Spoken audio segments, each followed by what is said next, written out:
Hi students. तो आज हम फिर से लॉज ऑफ मोशन से रिलेटेड कुछ न्यूमेरिकल्स लेने वाले हैं यहाँ पर। ओके, तो देखते हैं कुछ क्वेश्चंस। तो यहाँ पर एक क्वेश्चंस कुछ ऐसे आपको पूछा है। तो आपको पूछा है डिस्प्लेसमेंट टाइम ग्राफ। तो ये ग्राफ से रिलेटेड है। Displacement time graph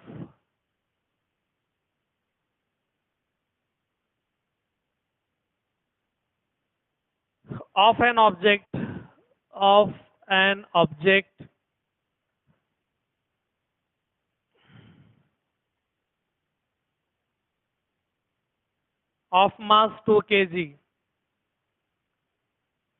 mass 2 kg is shown in figure is shown in figure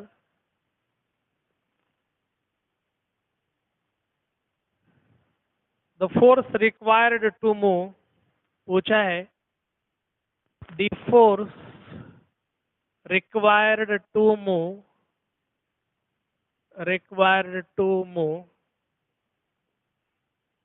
the object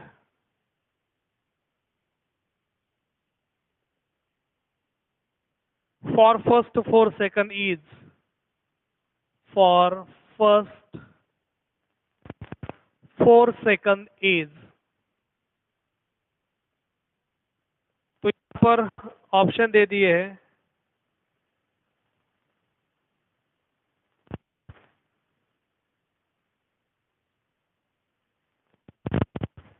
2 4। अच्छा, ये पर चलते हैं 4 8 और ऑप्शन है यहाँ पर 0 सेकंड 4 न्यूटन, थर्ड 2 न्यूटन और ये फोर्थ 8 न्यूटन। ओके, अब देखो यहाँ पर ये डिस्प्लेसमेंट है in metre, displacement in metre. Okay, और ये जो है time in second, time in second. तो देखो इसमें कुछ ऑप्शंस दे दिए हैं। अच्छा, स्क्रीन पे आ रहा है क्या, पहले चेक करते हैं ये पूरा सब। यस,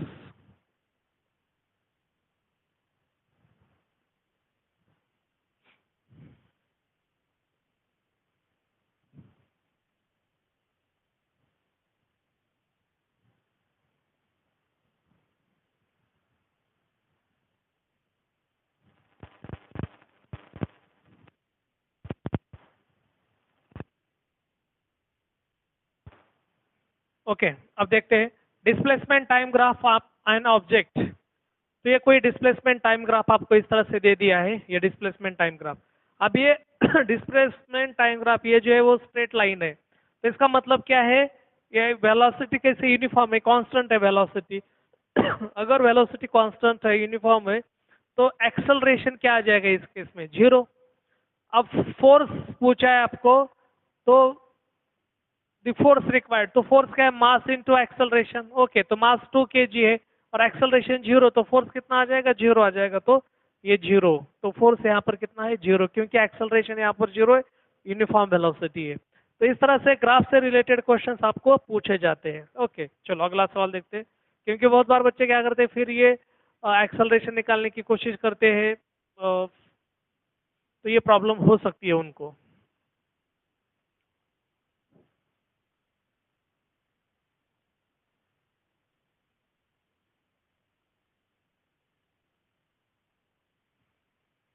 चलो नेक्स्ट, अगला।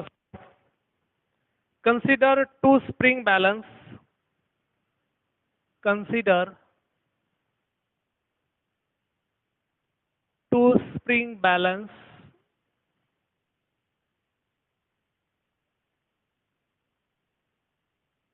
hooked as shown,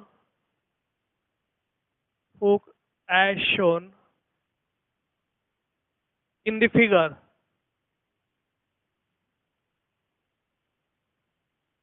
तो कोई स्प्रिंग बैलेंस दे दिया आपको।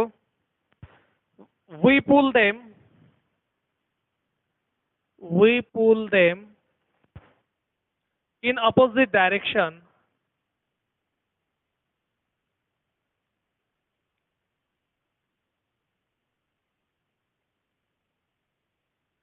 if the reading shown by, if the reading shown by A is 1.5 Newton, the reading shown by B will be, the reading shown by B will be,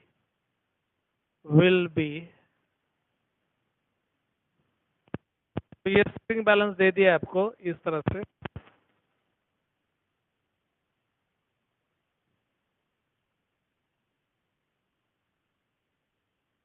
तो इसको यहां पर पुल किया है और इसको इस डायरेक्शन में पुल किया है।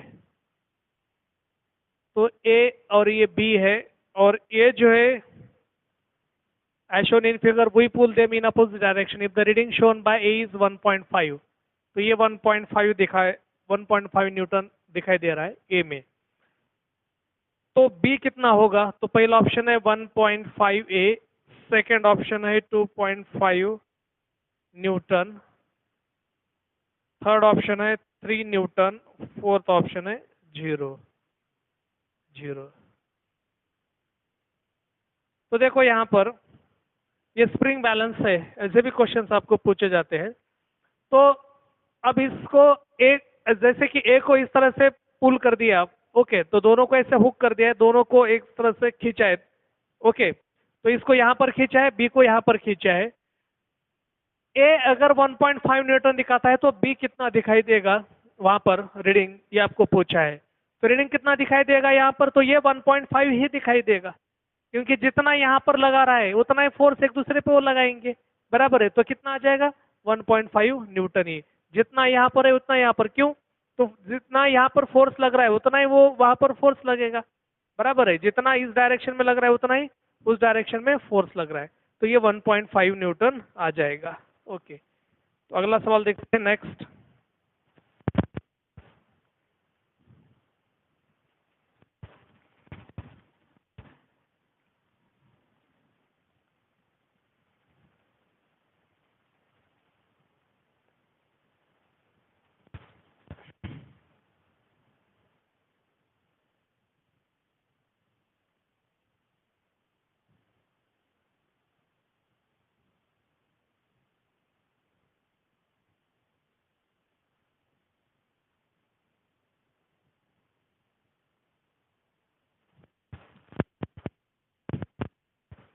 नेक्स्ट,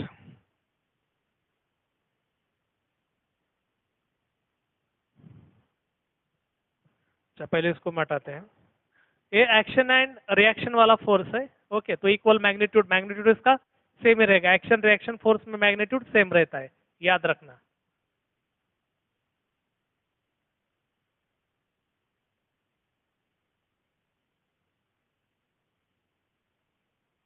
अगला क्वेश्चन देखते हैं, formula base. A body of mass m kilogram, a body of mass m kilogram, m kg, start from rest, start from rest, start from rest,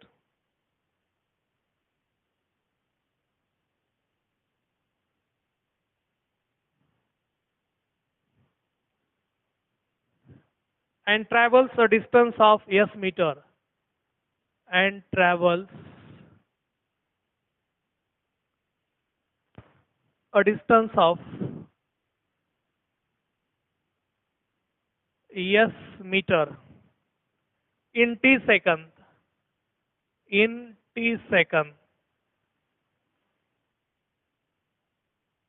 The force acting on it is,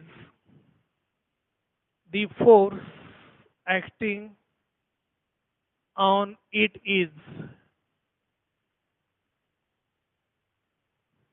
तो option है पहला 2 ms divided by T square Newton, ms divided by T Newton, ms square divided by 2t Newton ms square divided by t Newton. Okay, अब देखो यहाँ पर a body of mass m kg start from rest, तो कोई एक body दे दी है जो rest से स्टार्ट होती है। Okay, start from rest. अब देखो यहाँ पर अगर रेस्ट से स्टार्ट हो रही है तो इनिशियल वेलोसिटी इसकी क्या होगी, 0 होगी अगर रेस्ट से स्टार्ट होता है तो। S is equal to u t plus half a t square, ये हमारा फार्मूला है। तो यस इज इक्वल टू ये यू टी 0 हो जाएगा हाफ ए टी स्क्वेयर, तो ये ए टी स्क्वेयर 2s के बराबर, तो ये किसके बराबर, 2s बाय टी स्क्वेयर के बराबर। और आपको पूछा है क्या है, मास, सॉरी फोर्स, तो फोर्स क्या है, मास इंटू एक्सेलरेशन, तो यह physical to mass into acceleration क्या है, 2s बाय टी स्क्वेयर, तो क्या आ जाएगा 2ms, तो F that is equal to 2ms divided by t square, 2ms divided by t square. समझ में आ रहा है, तो ऑप्शन आ जाएगा ये। तो ऐसे भी कुछ क्वेश्चन जो है फार्मूला बेस आपको पूछे जा सकते हैं, तो उसकी भी प्रैक्टिस आपको होना चाहिए। चलो अगला सवाल देखते हैं।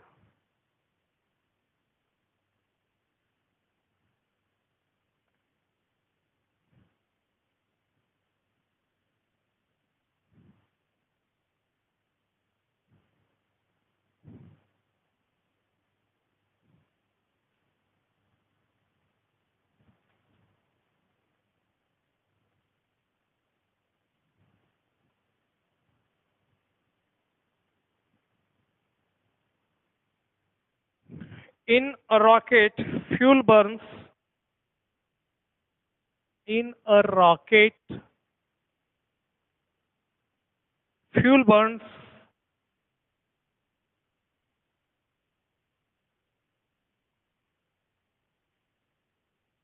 at the rate of at the rate of 1 kilometer per second. 1 kilometer per second. This fuel is ejected. This fuel is ejected.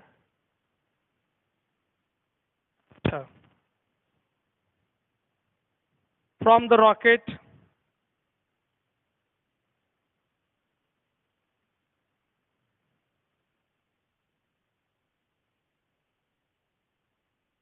with a velocity of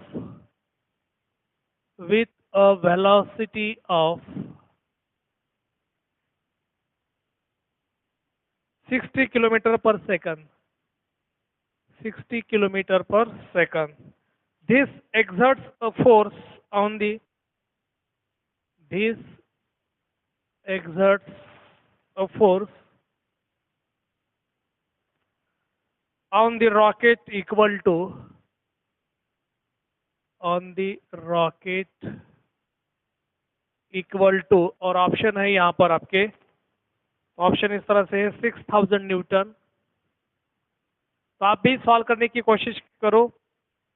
60,000 Newton, 60 Newton, और ये डी वाला ऑप्शन है 600 न्यूटन, 600 न्यूटन। तो उसको आप भी solve करो, इसका आंसर जो है उसको सॉल्व करने की कोशिश करो।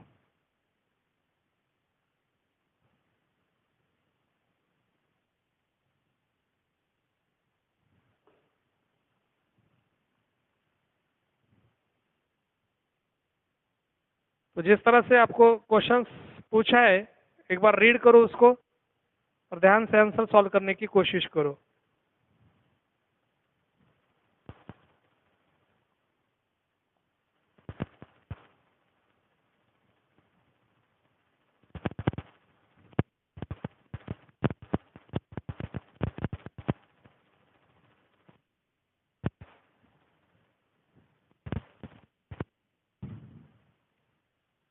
तो आपको rate of burning of fuel दे दिया है, rate of burning of fuel, तो इसका मतलब क्या है, dm/dt आपको दे दिया है। 1 किलोमीटर कितना दे दिया है, 1 किलोमीटर पर second. Okay, rate of burning of fuel. This fuel is ejected from the rocket with a velocity of 60 kilometre पर सेकंड. ओके, तो ये 60 किलोमीटर पर सेकंड और ये कितना दे दिया है, dm/dt 1 किलोमीटर पर सेकंड. वेलोसिटी दे दिया आपको 60 किलोमीटर पर सेकंड. अब फोर्स जो होता है वो क्या होता है? फोर्स मतलब क्या है? मतलब जो भी फोर्स होता है वो चेंजिंग मोमेंटम, ये होता है ना, चेंजिंग मोमेंटम. इस फॉर्म में भी हम लिख सकते हैं. ओके, या फिर rate of change of momentum. Force क्या होता है? Rate of change of momentum. तो इसको हम कैसे लिखेंगे? Rate of change of momentum को m dv बाय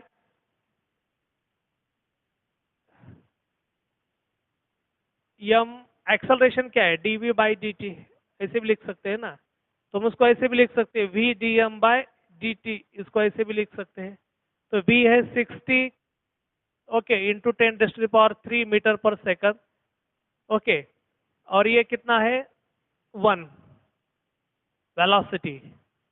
नहीं, वेलोसिटी 60 है, dm/dt कितना है? 1 है. तो ये 60 के आगे 30123, तो ये कितना आ रहा है? बी ऑप्शन आ रहा है अपना. ओके, तो ये 60,000 न्यूटन आ रहा है आंसर. बराबर है.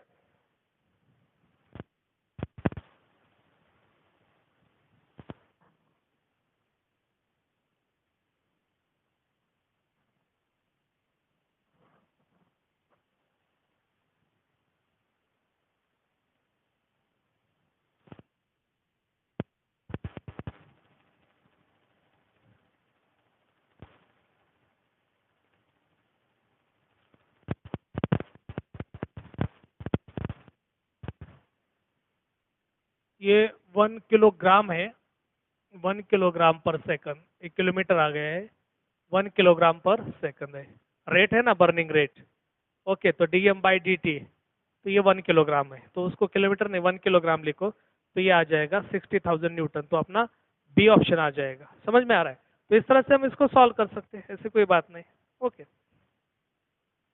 चलो नेक्स्ट अगला सवाल देखते हैं.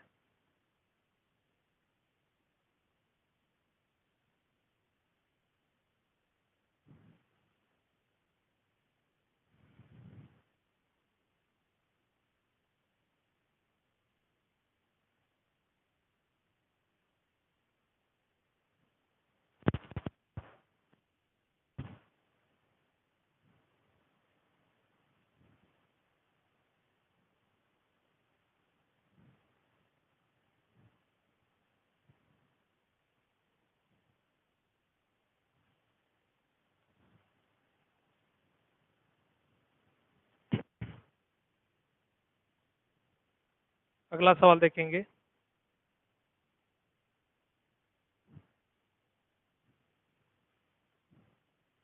A hockey ball of mass, hockey ball of mass 200 gram, traveling at 10 meter per second, traveling at 10 meter per second,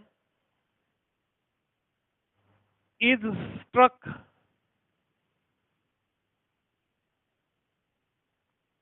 by a hockey stick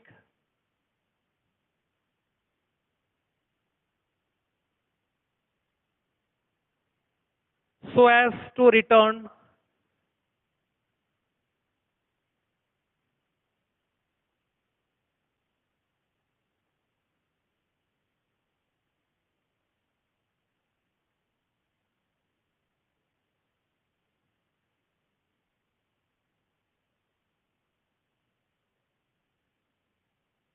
it along its original path. Question ध्यान से read करो. With a velocity with a velocity at 5 meter per second, 5 meter per second, calculate the change of momentum. Calculate the change of momentum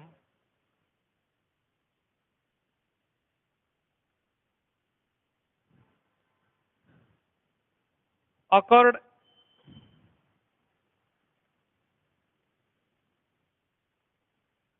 in the motion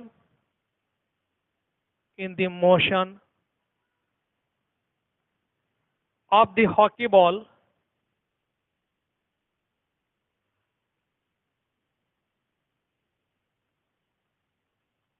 by the force applied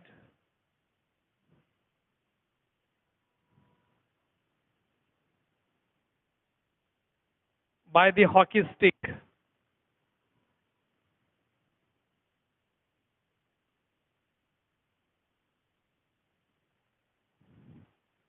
तो option है यहाँ पर 3 kilogram metre per second, 5 kilogram metre per second, 1 kilogram metre per second, 7 kilogram metre per second.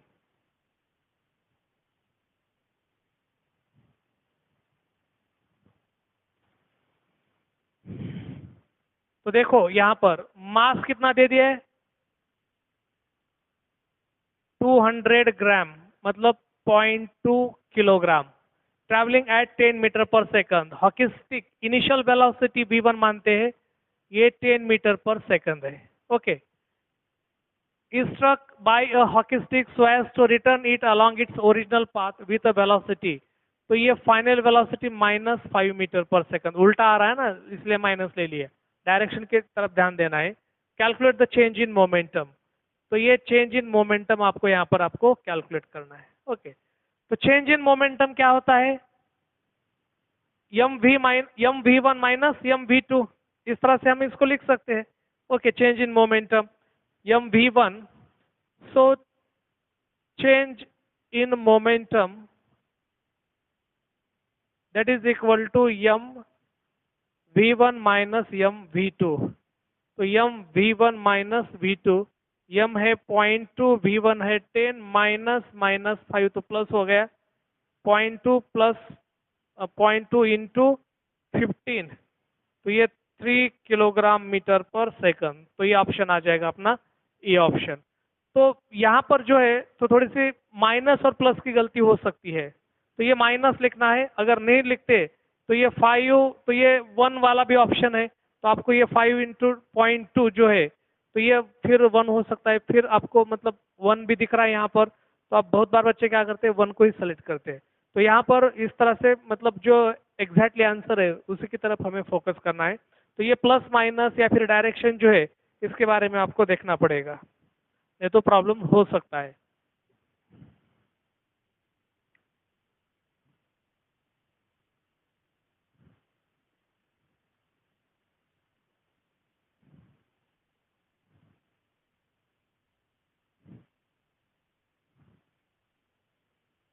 चलो अगला सवाल।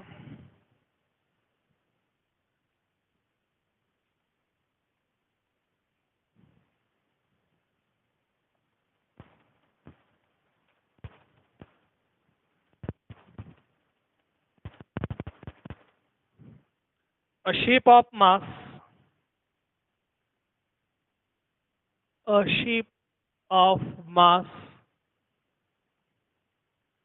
3 into 10 raised to the power 7 kilogram, initially at rest, initially at rest, is pulled by a force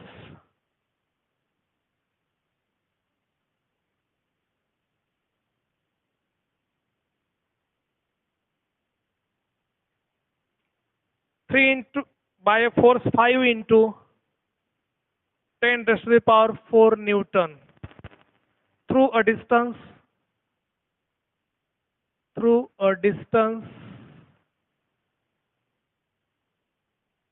3 meter. Assume that the resistance, assume that the resistance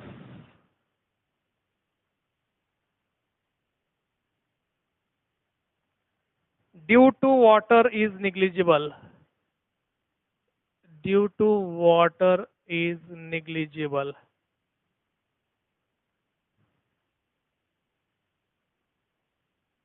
The speed of the ship is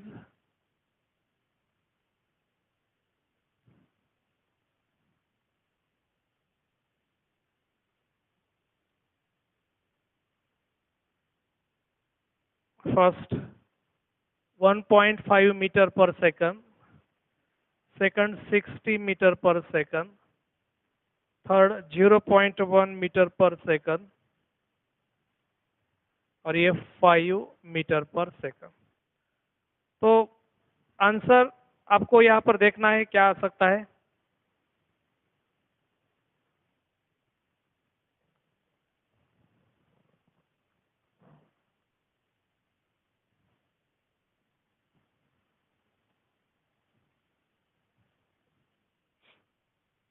resistance अब यहाँ पर आपको assume करने के लिए बोला है।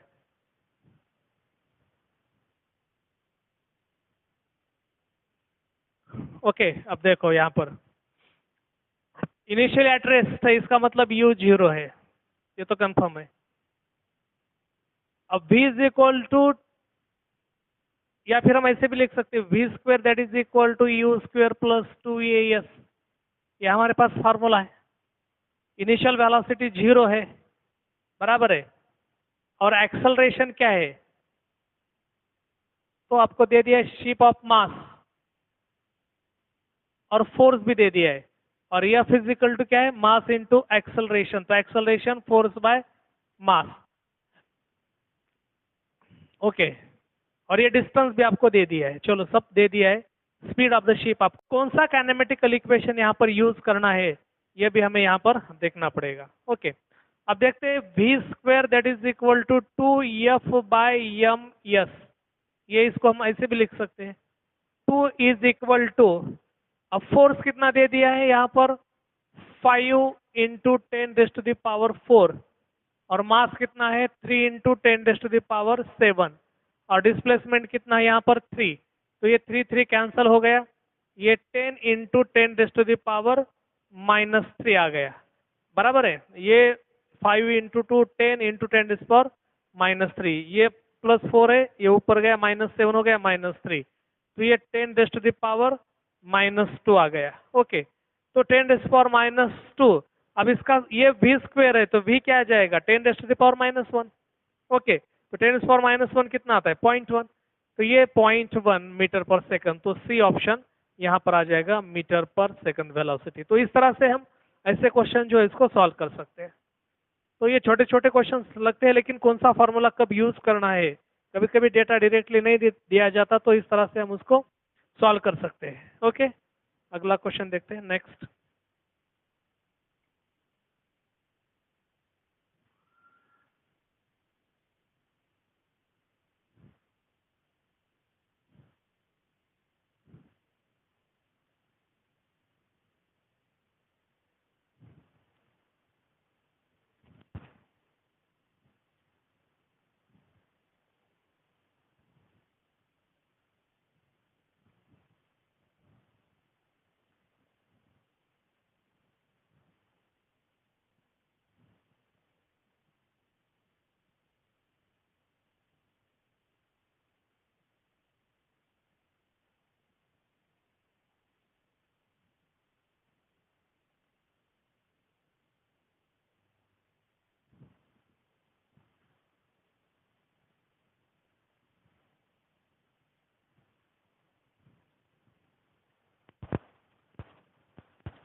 During a football,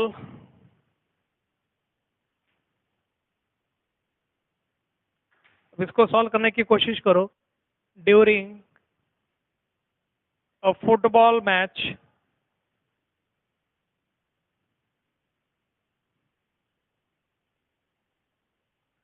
the ball shot towards the goal,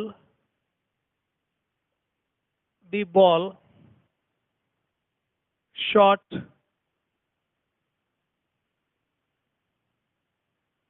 towards the goal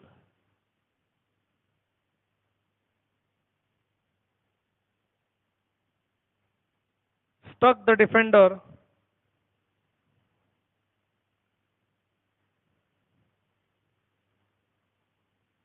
struck the defender's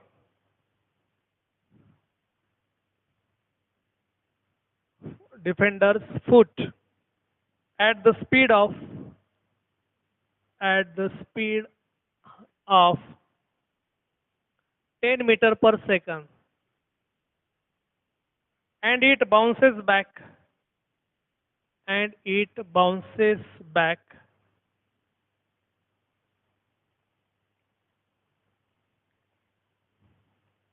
at 20 meter per second.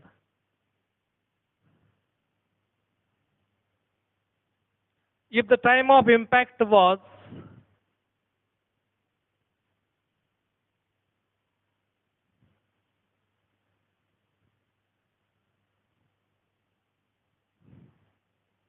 0.2 second and mass of the ball is and the mass of the ball is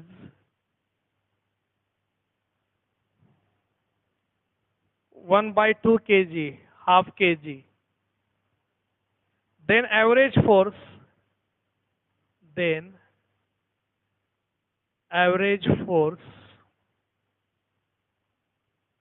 exerted by defender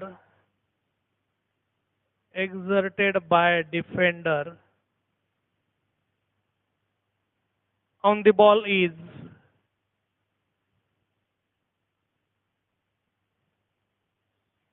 तो पहला option है 75 Newton, 35 Newton, 50 Newton. अब ये last question है आज का, तो इसको सॉल्व करने की आप भी कोशिश करो। बाद में मेरे रिजल्ट के साथ आपको इसको टैली करना है। आंसर आपका शायद माइनस में भी हो सकता है।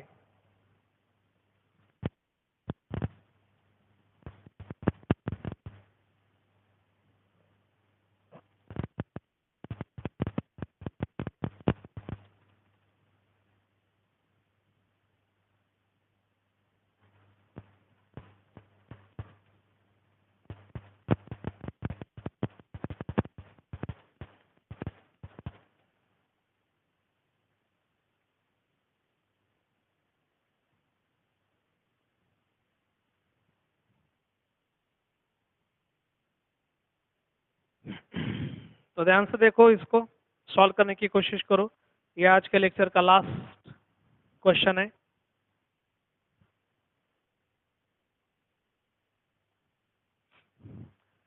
ध्यान से देखो, ये ऐसे क्वेश्चंस आपको एग्जाम में पूछे जाते हैं।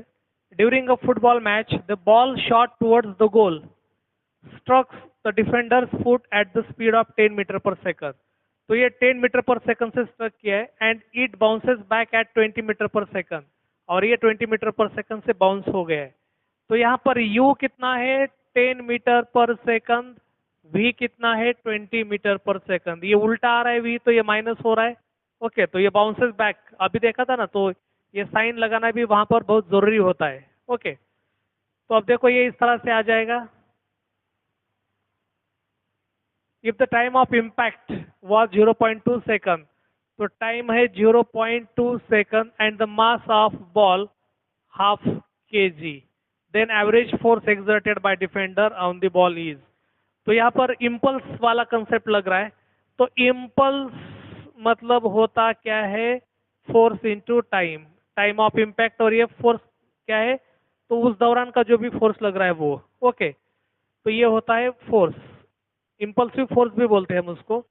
तो अब देखो यहाँ पर इम्पल्स क्या होता है, चेंज इन मोमेंटम,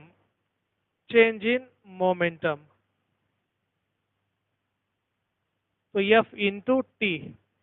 तो ये फोर्स, क्या फोर्स निकालना है हमें, तो change in momentum that means impulse, change in momentum divided by time, F is equal to, अब चेंज इन मोमेंटम क्या है, m v माइनस u